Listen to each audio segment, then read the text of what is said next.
प्रणाम। मैं विमर्श मीडिया से राम और जदवंशी। हमारे साथ विमर्श मीडिया के निदेशक श्री प्रदीप रुंगटा जी हैं। पूर्वांचल जन मोर्चा के अध्यक्ष श्री शरदेव यादव जी हैं। अध्यक्ष जी, काबिलियत न होने से 18 लाख रोजगार खाली है, इस पर आपका क्या विचार है? नमस्कार, जय हिंद, जय भारत।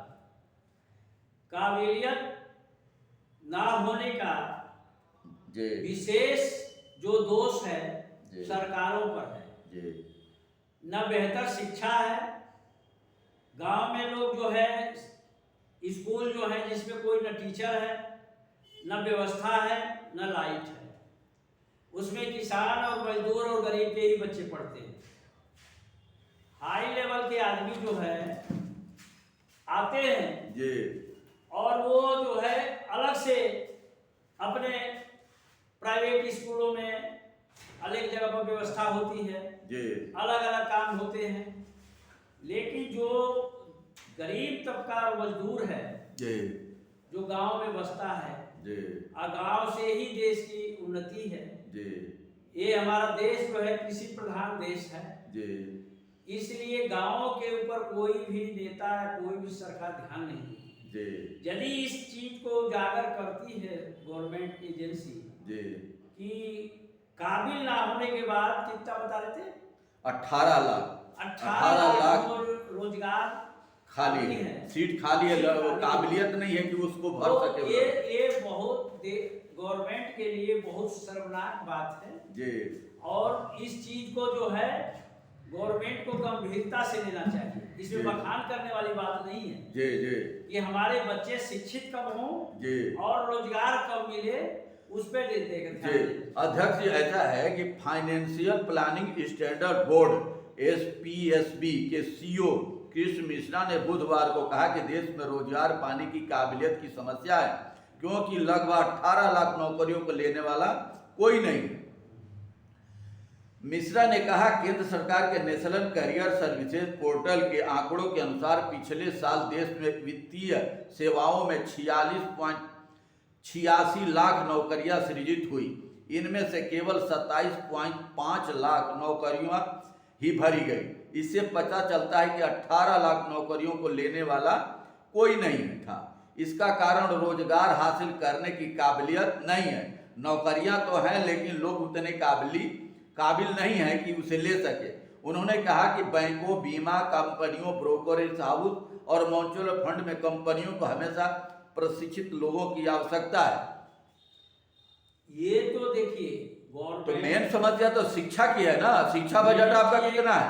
हर साल सरकार शिक्षा बजट कम करती चली जा रही है। अरे भी आज तक जो सरकार है शिक्षा बजट कम करती जा रही है, शिक्षा पर किसी का ध्यान नहीं है जी।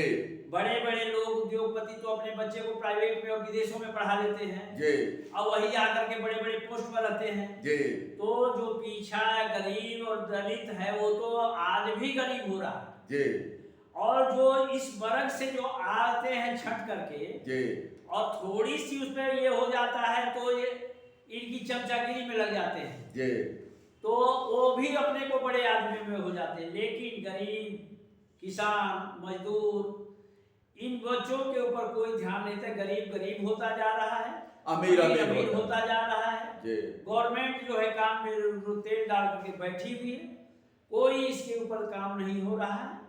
ये गवर्नमेंट को ध्यान देना चाहिए कि ये जो है लोगों को जो है रोजगार मिले, जो उपलब्ध है वो मिले और ज़्यादा से ज़्यादा रोजगार पैदा किया जाए कि ताकि हमारा देश में रोजगार के नौजवान और किसान के बच्चे जो है खाली ना बैठे। सर, तो शिक्षा रहेगी तो अभी ना काबिलियत आएगी। काबिलियत आएगी तो वो कहीं बताइए। अब अग्निवीर योजना लाई हुई है, ये प्रधानमंत्री जी हमारे कल बोले, बहुत उसकी भी बड़ाई किए हुए कि विपक्ष इसका वो काबिलियत नहीं समझ रहा, देश को हमेशा जुआ रहना चाहिए। तो अग्निवीर योजना 4 साल की लाए हैं आप। 4 साल के बाद वो 75% आदमी कहाँ जाएगा? उसमें हर राज्य 10%, अपने राज्य को ही तो वो 10% रखेगा। अब वो किस जगह भरेगा? वो जो आम पब्लिक में से ही तो 10% सीटवा कम करेगा, वही अग्निवीर वाला। तो किसका रोजगार छीन रहा है? वही पिछड़ा दलित आदिवासी वर्ग के बच्चों का ही तो वो भी हक छीनेगा वहां पर। और दूसरी बात, 4 साल के बाद क्या करेगा वो? वो उस पैसे का उसके बच्चे पर शिक्षा का अपने बच्चों को कैसी शिक्षा देगा? सरकारी शिक्षा तो बिल्कुल बेकार हो चुकी है। काबिलियत ही नहीं है कि वो 18 लाख माने सीट खाली पड़ी हुई है। देखिए, ये गवर्नमेंट को सोचने की बात है, शिक्षा बेहतर करे, शिक्षा का बजट बढ़ाए और शिक्षा पर ही में ध्यान फोकस होना चाहिए। लेकिन हमारी सरकार है वो बजट ही कम करती जा रही है। फोकस क्यों करे कि जितने भी स्कूल वगैरह जो भी हैं ये सब बड़े आदमियों के और नेताओं के हैं, आम आदमी का किसी का नहीं है। इसलिए जो है ये जो है बजट को बढ़ाना चाहिए, शिक्षा पर ध्यान देना चाहिए और समाज में बराबर जो है लोगों के ऊपर बराबर का अधिकार रखना चाहिए। शिक्षा सबको मिलना उनका अधिकार है, चाहे वो कोई भी हो, अमीर हो तो अमीर हो तो संपन्न है, उनके लिए शिक्षा तो एकदम सस्ता है। यदि वो नहीं पास होते हैं तो भैया दूसरे रास्ते से पास हो जाते हैं। गांव से आदमी पलायन करता है शहर के पास, शहर में आता है कि शहर में चलेंगे तो हमारे बच्चों की शिक्षा मिलेगी।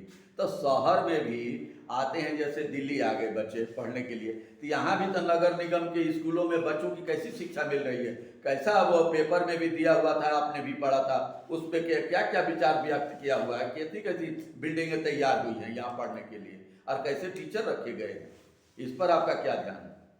देखिए, ये जो है शहर में कितने लोग रहते हैं? 25% आबादी शहरों में है, बाकी 75% तो गांव में ही है। गांव से आकर के कच्ची कॉलोनियों में, झुग्गियों में रह करके, पुलों के नीचे, चाहे नालों के किनारे, ऐसे ही लोग तो बसे हुए हैं। उनके बच्चे स्कूल में पढ़ते हैं नगर पालिका के अंदर। अरे भाई, तो उनको शिक्षा ही नहीं करना, शिक्षित नहीं करना। गांव में भी शिक्षा नहीं मिल रही, यहाँ भी आगे शिक्षा नहीं मिल रही। यदि आप आंकड़े उठाकर देखिए, अभी जो है इस समय सावन का महीना चल रहा है, शंकर भगवान को जल चढ़ा रहे हैं लोग, श्रद्धा प्रेम से बड़ा बढ़िया से चढ़ाना चाहिए। लेकिन उसमें गिनती किया जाए तो 99% जो बच्चे हैं वो दलित और गरीब और पिछड़े के ही बच्चे हैं। आज हम देख रहे थे एक वीडियो कि गाड़ियां तोड़ रहे हैं। शंकर भगवान ने कब कहा किसी की गाड़ी तोड़ दो और किसी के घर में आग लगा दो? भक्ति भाव नहीं हो गया है। तो जो चीज को पिलाना चाह रही है सरकार कि गरीब को गरीब रखना है और दलित को दलित रखना है, उसको आगे नहीं बढ़ने देना है, उसी काम को जो है पिछड़ा वर्ग खुद बढ़ावा दे रहा है। वो जितना दोष सरकारों का है उससे ज्यादा दोष जो है आम जनता का भी है। यदि अपना आम जनता अपने अधिकार को और अपने कर्तव्य को समझकर यदि जोड़ देती है तो सरकार मजबूर हो जाएगी आपको शिक्षा और रोजगार देने पे। लेकिन यहाँ तो ये है कि सर के आगे पीछे घूम गए, चमचागिरी कर रहे, बाबूजी करते रहते हैं, अपने अधिकार को और अपने कर्तव्य को नहीं संभाल पाते हैं कि हमें क्या करना है। यदि वो नहीं देखते हैं और नहीं समझते हैं तो उनका कोई उद्धार करने वाला नहीं है। यदि उद्धार हो गया, यदि जागरूकता कुछ तो कुछ आ रही है, लेकिन यदि जनगणना हो जाए, लोगों को शिक्षित किया जाए, उनको अपना अधिकार मालूम होना चाहिए, हमारे देश में क्या अधिकार है। तो ये हमारे यशस्वी जी तो केवल कहते हैं 5 किलो राशन जो है 80 करोड़ जनता को मैं देता हूँ। मैंने इसको यदि जितना इसका प्रचार में पैसा खर्च होता है उससे आधे पैसे में भी नहीं जो राशन बांटा जाता है। तो अध्यक्ष जी, आपका ये विचार है कि जातीय गणना हो जाएगी तो उससे कितने लोग पढ़े लिखे हैं, किसकी क्या कमी है, किस चीज की जरूरत, तो वो पता चल जाएगा। तो इसके हिसाब से सरकार को प्लानिंग बनाने में आसानी होगी। सवाल ये है कि जिसकी जैसी साझेदारी वैसी इसकी भागीदारी, तो तभी तो पता लगेगा। और सरकार ये चाह नहीं रही कि काम हो, जनगणना नहीं हो। जनगणना हो जाएगी तो हमारा राज्य कार्य में बाधा पड़ेगा। अच्छा, ये पढ़े लिखे हो जाएंगे, शिक्षित हो जाएंगे तो सवाल जवाब करने लग जाएंगे। यहाँ तो देखिए कहते हैं सबका साथ सबका विकास, कहाँ सबका साथ है और कहाँ सबका विकास है। यहाँ तो अंधा बाटे रेवड़ी अपने अपने को दे, ये वाला सिस्टम है। तो जब तक अपने नियत को साफ करके नहीं करेंगे तब तक जो है वो कुछ होने वाला नहीं है। बहुत लोगों में ऐसा विश्वास है, लोग कहते हैं जी। अंधभक्त लोग कि मोदी जी तो सबके लिए कर रहे हैं, जी अपने लिए क्या कर रहे हैं, जी उनके तो ना आगे कोई है ना पीछे है, लेकिन वो तो सबसे ज्यादा परेशान है। जी भाई जिसको समाज को करना है वो इतिहास बनाता है जी और अच्छा अच्छा काम करता है कि जाने के बाद इतिहास बड़े अच्छे स्वर्ण अक्षरों में लिखा जाए। जी जी इस पर ध्यान देना जी। चाहिए। यशस्वी जी तो खुद समझदार जी। हैं और बाकी जनता है जी। जैसे करेगी वैसे सामने आएगा। जय हिंद, जय भारत। बहुत बहुत धन्यवाद, नमस्कार, प्रणाम।